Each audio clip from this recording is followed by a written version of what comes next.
natyrisht mua më vjen pyetja ç'është i pari. Ç'është i pari si shis.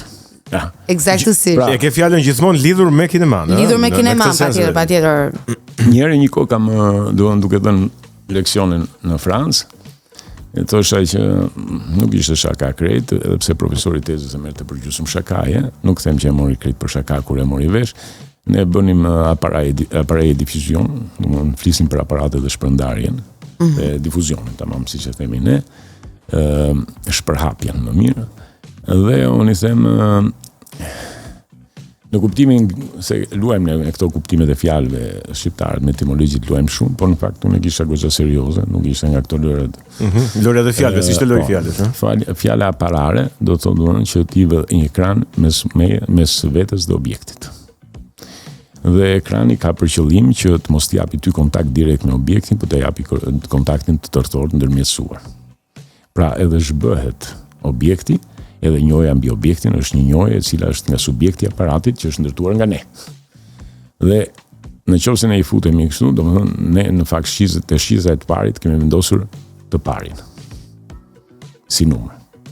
Të parin, I pari njëshi domethënë. Ne shqiza e të parit përcakton faktin që I pari është aty.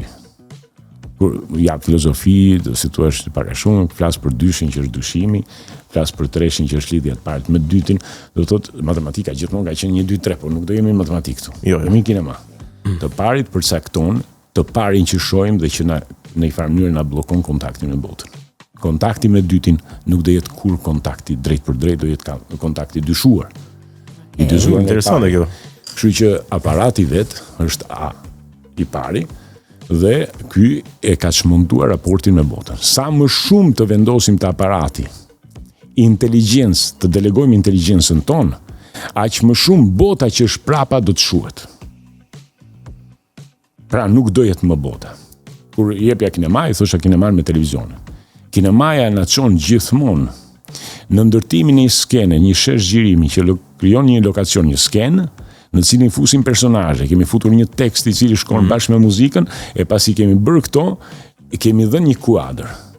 Dhe kuadri duhet të jetë I tillë në kinema që të realizojë thellësinë e planeve, plani I parë, plani I dytë, ndoshta I tretë, duhet na qartësojë ne që ka një orshon në frëngjisht, ka një jashtë kuadrit, pra jashtë kuadrit duhet të jetë gjithmonë aktor brenda kuadrit, duhet kuptojmë që ka prerë ekrani, po ngjarja mund vi nga jashtë.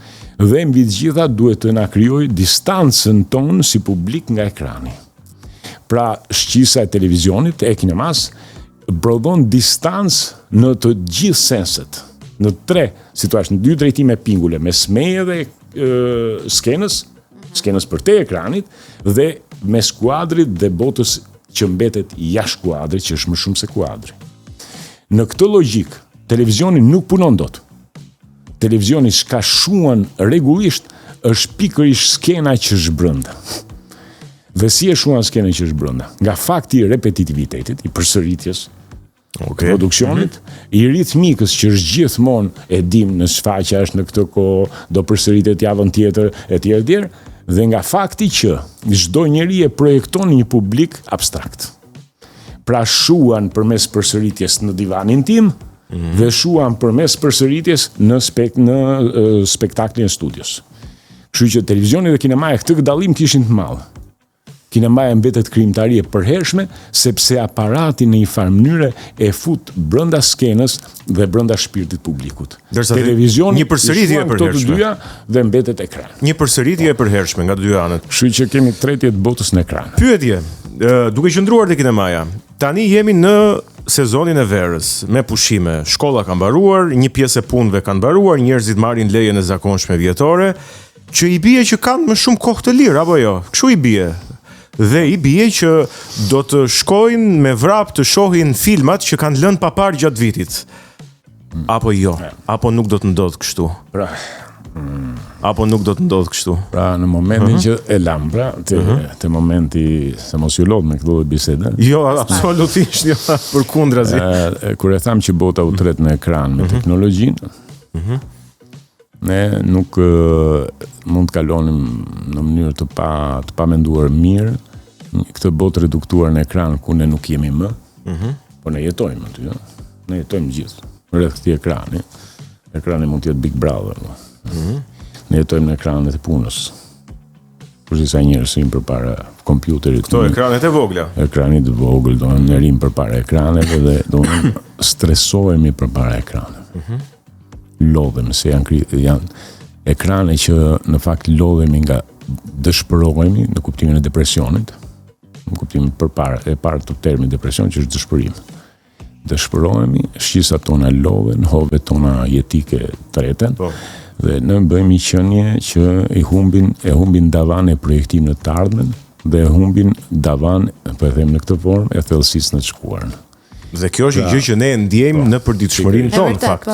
Nuk është si shtam ekrani në njëkohësi, në singularitet, në simultanitet, njëkohësi e zhduk botën të vetvetja, edhe ky ekran kthehet në kohë, në të tashme jashtëzakonisht reduktuar, sepse ka humbur projektimin në të ardhmen, nuk ka të ardhmet projektueshme, dhe dim që është e përsëritshme, dhe duke qenë e përsëritshme, nuk kemi asnjë ndihim, asnjë ndjesi që të shpërbëjmë duke lexuar çastet të shkuarës. Po. Pra e zhdukëm të shkuarën. Atëre, çfarë kemi zhdukur? Raportin me kohën.